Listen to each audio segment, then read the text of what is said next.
अर्थसंकल्प की जनतेची खिल्ली, सांगली मिरज कुपवाड महापालिका सभेत नगरसेवक करण जामदार यांचा सवाल। सांगली मिरज आणि कुपवाड शहर महानगरपालिकेच्या आज पार पडलेल्या अर्थसंकल्पीय सभेत विविध मुद्द्यांवर जोरदार चर्चा रंगली। यावेळी नगरसेवक करण जामदार यांनी प्रशासनाच्या काही तरतुदींवर तीव्र नाराजी व्यक्त करत जनतेच्या प्रश्नांना प्राधान्य देण्याची मागणी केली। सभेत बोलताना जामदार यांनी सर्वप्रथम अर्थसंकल्पातील निधी वाटपावर प्रश्नचिन्ह उपस्थित केले। महानगरपालिकेच्या वाहनांच्या टायर पंक्चरसाठी 5 लाख रुपये तर नगरसेवकांना प्रभागातील विकास कामांसाठी केवळ 4,71,000 रुपयांची तरतूद करण्यात आली। जनतेची कामे करण्यासाठी इतका निधी कमी का, असा थेट सवाल त्यांनी उपस्थित केला। तसेच सर्व सदस्यांना विकास कामासाठी निधी उपलब्ध करून देण्याची मागणी त्यांनी केली। याशिवाय मिरज अंबाबाई महोत्सवासाठी निधीची तरतूद करण्यात आलेली नसल्याकडे लक्ष वेधत ती तात्काळ करण्यात यावी अशी मागणी त्यांनी केली। नवरात्र उत्सवातील विसर्जन सोहळ्यासाठी आवश्यक असणाऱ्या क्रेनची व्यवस्था करण्यासाठीही निधी उपलब्ध करून देण्याची गरज त्यांनी व्यक्त केली, जेणेकरून सार्वजनिक मंडळांना अडचणीचा सामना करावा लागू नये। प्रभाग क्रमांक 5 मधील विस्तारित भागासह मिरज शहरातील काही भागात ड्रेनेज व्यवस्थेची समस्या गंभीर असल्याचे सांगत मिरज शहर ड्रेनेज टप्पा क्रमांक 3 तातडीने मंजूर करून त्यासाठी स्वतंत्र तरतूद करावी अशी मागणी त्यांनी केली। मोहरम सणासाठी दरवर्षी देण्यात येणाऱ्या पारितोषिकांसाठी यंदाच्या अर्थसंकल्पात निधी नसल्याबद्दलही त्यांनी नाराजी व्यक्त केली। हिंदू मुस्लिम ऐक्याचे प्रतीक असलेल्या या सणासाठी आवश्यक निधीची तरतूद करण्यात यावी असे त्यांनी नमूद केले। तसेच छत्रपती शिवाजी महाराज आणि छत्रपती संभाजी महाराज यांच्या स्मारकाच्या उभारणीसाठी तसेच देखभाल, दुरुस्ती व सुशोभीकरणासाठी स्वतंत्र निधी मंजूर करण्याची मागणी त्यांनी केली। पाणीपुरवठा व सांडपाणी व्यवस्थेच्या दुरुस्तीसाठी सध्या ठेवलेला 25 लाखांचा निधी अपुरा असल्याचे सांगत तो वाढवून प्रत्येकी 1 कोटी रुपयांची तरतूद करण्यात यावी अशीही मागणी त्यांनी सभागृहात केली। प्रभाग क्रमांक 5 हा विस्तारित भाग असल्याने पावसाळ्यात अडचणी लक्षात घेऊन विशेष मुरुम व जास्तीत जास्त निधी देण्याची विनंतीही त्यांनी केली। या सर्व मागण्यांमुळे अर्थसंकल्पीय सभेत वातावरण चांगलेच तापले असून प्रशासनाने यावर काय भूमिका घेणार याकडे सर्वांचे लक्ष लागले आहे।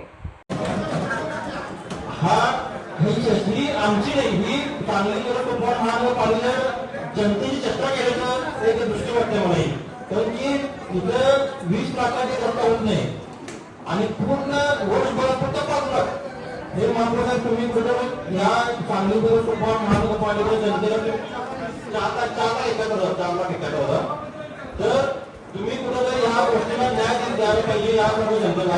तसं महापौर साहेब, आपण दरवर्षी गणेशोत्सवाला निधी आपण करतोय बजेटला, तसं आमची विनंती आहे की यावर्षी नवरात्राला पण करावं। कारण त्याला काय कारण आहे, आता मिरजेचं नवरात्र बघितला की मोठ्या मोठ्या मूर्त्या असतात, त्याला विसर्जन करायला क्रेन लागते।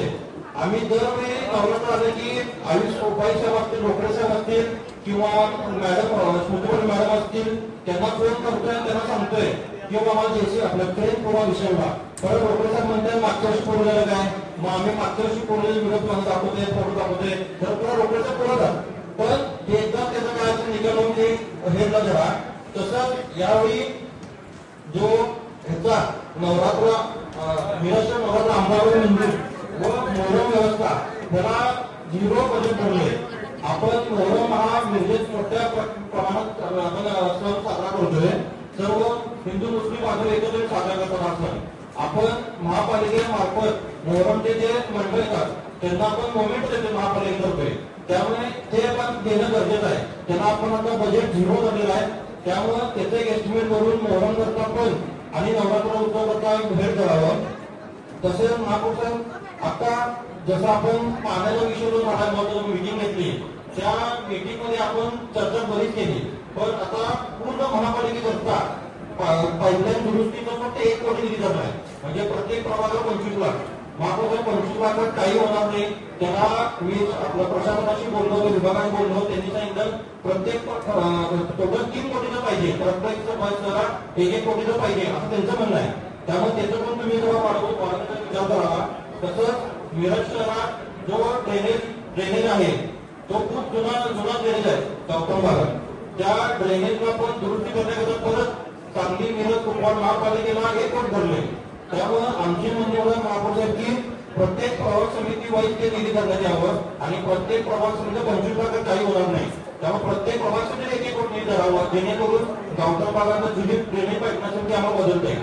तसंच महापौर साहेब आपल्या महाराष्ट्राचे आराध्यदैवत छत्रपती शिवाजी महाराज आणि छत्रपती संभाजी महाराज यांच्या स्मारकाकरता, यांच्या मूर्तीकरता बसवण्याकरता असं नवीन दुरुस्ती करता दरवेळी बजेट बाहेर असते. या दुर्दैवी हे ठरलं गेलं नाही. त्यामुळे आमचं एक आमची तुमच्याकडे विनंती आहे की या दोन्ही महापुरुषांच्या हेड करता शिवाजी महाराजांचा असेल, संभाजी महाराजांचा नाही सर, शिवजयंती ठरली आहे, गुजरातचा विषय ठरला नाही आहे. बायनिंग दरवर्षी बायनिंग असते नाही, मागचे पण ठरले, बाहेर मागचे होते. तुम्ही जर मागवले तुम्ही जरा या दोन्ही तुम्ही जरा, कारण कसं झालं साहेब, मिरजेतलं जे संभाजी महाराज स्मारकाचं आहे काम ते जवळपास अंतिम टप्प्यात आलेलं आहे, त्याला आपल्याला निधी लागणार आहे. त्यामुळे तुम्ही हे त्याचा विशेष ठरलाय त्याच्यावर त्याला निधी वापरू शकतोय. तसंच महापौर साहेब आपली ज्यावेळी इलेक्शन झाली ते आपण चर्चा केली की प्रभाग समिती सक्षम करायची आहे.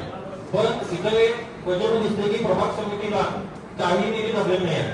आम्हाला बारीक सारीक छोटे काम जर असेल 1,00,000-2 लाखाचं तर आम्हाला सेंट्रलाइज इथे यावं लागते. ते जर बारीक सारीक जर निधी असेल तर बारीक अधिकार, छोटे मोठे अधिकार असतील हे जर प्रभाग समिती देण्यात आले आणि त्यांना थोडा निधी वर करण्यात आला तर आमचे मिरजेचा असेल की कुपवाड असेल तिथल्या लेवलला बारीक सारीक कामं जी होती दुरुस्तीची वगैरे ती तिथल्या ते होऊन जाते. तसंच महापौर साहेब मागचे जसे आपण पाण्याच्या ड्रेनेजची मीटिंग घेतला त्यात मी जो उल्लेख केला की मिरजेची जे ड्रेनेज टप्पाक्रमांक 2 चालू आहे ते 2012 पासून चालू आहे. त्यात जो विस्तार विभाग चाललाय तो आता विस्तार राहिला नाही, तो शहरात आलाय आणि नवीन विस्तार विभाग तयार झालाय. त्यामुळे मिरजेतला आता आमच्या प्रभागातला भाग असेल, शास्त्री चौकातला जो भाग असेल, घाटरोड असेल, बेडरोड असेल, काय आणि वॉर्डात असेल, यांच्याकरता ड्रेनेज टप्पा क्रमांक 3 जसं तुम्ही अमृतचं जसं अमृत 3.0 धरलाय हेडला तसं ड्रेनेज मेला टप्पा क्रमांक 3 हे पण तुम्ही धरा. तसंच जो विस्तारित भाग आमच्या प्रभागात आहे, आता दर आपण काय करतोय, निधी आला की समाजाला वाटप करतोय नगरसेवकांमध्ये. आता मुरमाचं जे आपण धरतोय बजेटला त्यामध्ये समान निधी आपण देतोय. पण जो गव्हर्नर भाग आहे तिथं महापौर निवडून लागत नाही. पण आमचं म्हणणं की त्यांना देऊ नका असं नाही, पण आमच्यासारखे जे विस्तारित भाग आहेत त्यांना अजून एक्स्ट्रा निधी द्या, जेणेकरून आम्हाला मुरमीकरण असेल किंवा बारीक सारी कामं असेल हे तुम्ही आमच्याकरता जे तुम्ही तुमच्या हिशोबानं किंवा प्रशासन असेल तुम्ही जो भाग ठरवा की बाबा हा विस्तारित भाग आहे त्याला वेगळा निधी द्या, जेणेकरून ते गुंतवणूक समितीमध्ये निधी द्या की आम्हाला विस्तारित भागात जास्त कामं करता येईल. कारण की महापौर आता पावसाळा लागलाय, आता मुरमीकरणची सक्त गरज आहे. बऱ्याच ठिकाणी ड्रेनेज काम चालू आहे, तिथं मुरमीकरण करणं गरजेचं आहे आणि 25 लाखात ते काय होईल असं वाटत नाही. आमच्या एका वाढ 25 लाख लागतील असं एक गरज वाटतंय. तसंच महापौर साहेबांचा पावसाळा येणार आहे. पावसाळ्याच्या वेळी आता परवा 2 ते 5 तर झाडं बरेच फांद्या कुठल्या झाडं पडली वाळ्याने जळले बरंच त्यागे जातात.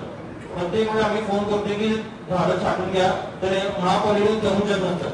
आपण वृक्ष डिपार्टमेंट आपण कर्मचारी धरले, आपलं निधी धरलाय कर्मचारी पुरवण्याकरता, पण कर्मचारी का नसतात. जर विचारलं की इकडे गेलाय तिकडे गेलाय, आपण ते आपल्याकरता कर्मचारी का घेत नाही आपण, हे पण एक कोणता विचार करण्याची गोष्ट आहे. कारण की आता बऱ्याच ठिकाणी मिरजेत आता झाडं छाटण्याची गरज आहे पावसाळ्याची. तर महापौर साहेब आम्हाला तुमच्याकडून आता मी ते विषय मांडले, आम्हाला तुमच्याकडून सर्व सांगली मिरज कुपवाड महापालिकेच्या जनतेमार्फत तुम्हाला विनंती करायचं आहे की तुम्ही आम्हाला या सर्व बाबतीत एक न्याय द्या आणि सर्व मेन गोष्ट म्हणजे सर्व सदस्यांचे निधी वाढवून द्या. धन्यवाद.